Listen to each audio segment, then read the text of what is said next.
ومولانا محمد وبارك وسلم السلام عليك يا سيدي يا رسول الله وعلى آلك وأصحابك يا سيدي يا حبيب الله الصلاة والسلام عليك يا سيدي يا نبي الله وعلى آلك وأصحابك يا سيدي يا نور الله الصلاة والسلام عليك يا سيدي يا جد الحسن والحسين وعلى آلك وأصحابك يا سيدي يا مولانا محمد عليك.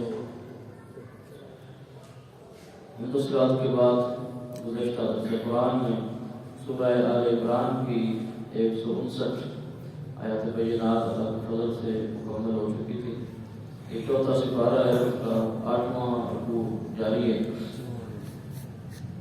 ایک ہی آیت آیت نمبر 160 تلاوت کرنے کا شرف حاصل کیا ہے. دعا ہے کہ اللہ رب العالمین مجھے حق بیان کرنے کی توفیق عطا فرمائے اور ہم سب کو سن کر سنا کر سمجھ کر عمل کرنے کی بھی توفیق عطا فرمائے. اس آیت کریمہ میں بہت سارے، ویسے تو قرآن مجید کا ہر لفظ اور ہر حرف جو ہے وہ اللہ رب العالمین کا کلام ہے، اور جس طرح کہتے ہیں کہ پورے سمندر کو کوزے میں بند کر دینا، تو آپ کو وہ اس کو سمجھا ہی نہیں جا سکتا. اس میں اسی لیے کتنی تفسیریں کی گئی ہیں. تو کسی نے بھی یہ دعویٰ نہیں کیا کہ جو مطلب تھا قرآن پاک کا وہ میں نے سارا بیان کر دیا. یہ کسی کا، یہ ہمارے نبی میں آپ کہتے ہیں نا بھائی سمندر ہے، تو وہ سمندر کی مثال اس لیے دیتے ہیں کہ جس طرح سمندر کا کوئی ٹھکانہ کنارہ نہیں ہے، تو اسی طرح قرآن مجید کے رموز اور حقیقت اور معانی اور معارف اور اس کے اندر جو اللہ رب العالمین نے علوم رکھے وہ بھی جو ہے ان کی بھی کوئی انتہا نہیں ہے.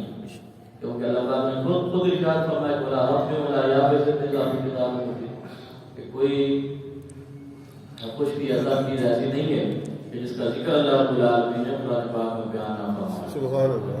تو اس آیت کریمہ میں جو 2 نمبر قسم کے صوفی ہیں ان کی بھی تھوڑی کلاس لی ہے.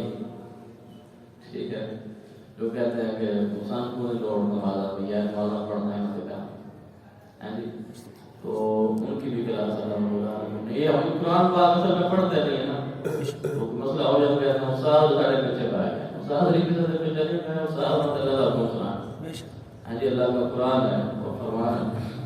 اللہ رب العالمین نے ارشاد فرمایا ان ینصرکم اللہ فلا غالب لکم،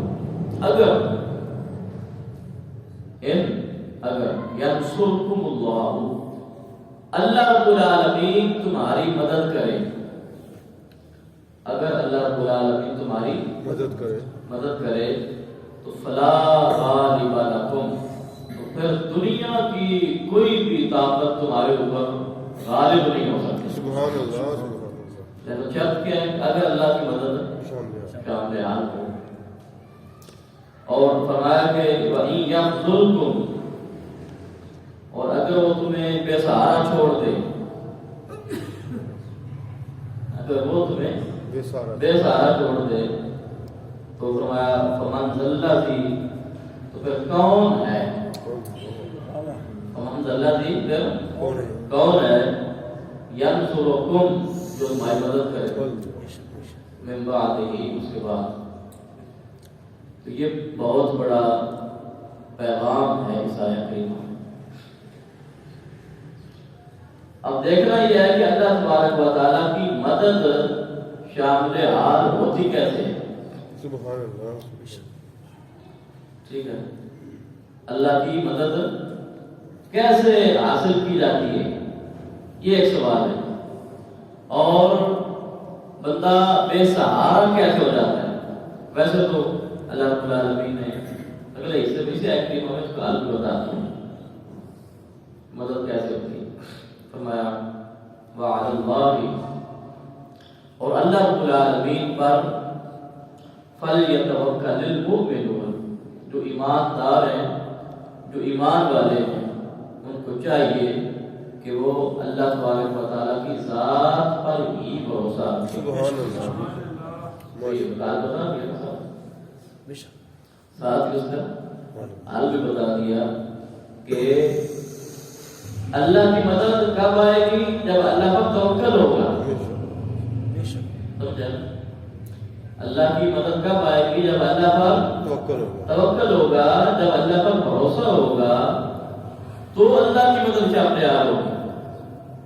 اور جب اللہ پر بھروسہ اٹھ جائے گا اللہ پر سے اور فقط ظاہری اسباب پر بھروسہ کرنے لگیں گے کہ ہمارے پاس طاقت پڑی ہے یا ہمارے پاس دولت پڑی ہے یا ہمارے پاس خزانے پڑے ہیں، یعنی کہ یہ دو چیزیں ہیں نا ساتھ، کہ سارا کچھ ہونے کے باوجود پھر بھی اگر کامیابی ہونی ہے تو اللہ کی طرف سے ہونی ہے، ٹھیک ہے. لیکن اگر توکل مضبوط ہے اور اسباب میں کچھ کمی بھی ہے، جس طرح میدان بدر میں آپ نے دیکھا پیچھے واقعہ پورا ہے کہ ظاہری اسباب میں کمی ہے اور مقابلے میں وہ مال و اسباب سے لگے ہوئے، لیکن وہاں توکل تھا اور اللہ کی مدد تھی. تو اللہ رب العالمین کی مدد جب آئی تو وہ کہتے ہیں کہ دم دبا کے سارے بھاگ گئے اور اللہ رب العالمین نے میدان بدر میں مومنوں کو فتح عطا فرمائی. سبحان اللہ. اور کے میدان میں بھی آپ نے دیکھ لیا کہ وہاں جب کچھ لوگوں نے نبی کریم صلی اللہ تعالی علیہ وآلہ وسلم کے حکم پر عمل کرنے میں سستی کی، اس کا انجام بھی دنیا نے دیکھ لیا. اب ہم نے دیکھنا ہے کہ اللہ رب العالمین کی مدد تو ملنی ہے توکل سے. توکل کیا چیز ہے؟ توکل یاد رکھیے اس چیز کا نام نہیں ہے کہ آپ کچھ بھی نہ کریں اور کہیں کہ اللہ تک کی جا سکے، بھی کرنا کچھ بھی نہیں ہے اور کہنا بھی تک کی جا سکے، تو یہ توکل نہیں. توکل کیا ہے؟ ہماری پنجابی میں مثال دیتے کہ گوڈا باندھ کے،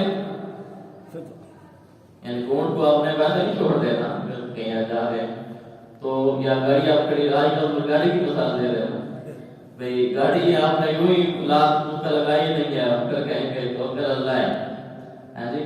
تو یہ چیز اسباب جو ہے وہ بھی ضروری ہے، لیکن اسباب پر توکل نہیں کرنا. دیکھیں نا رزق کون دیتا ہے؟ مسئلہ اتنا مشکل نہیں ہے، میں تھوڑا سا وضاحت کر رہا ہوں. رزق دینے والا کون ہے؟ اللہ.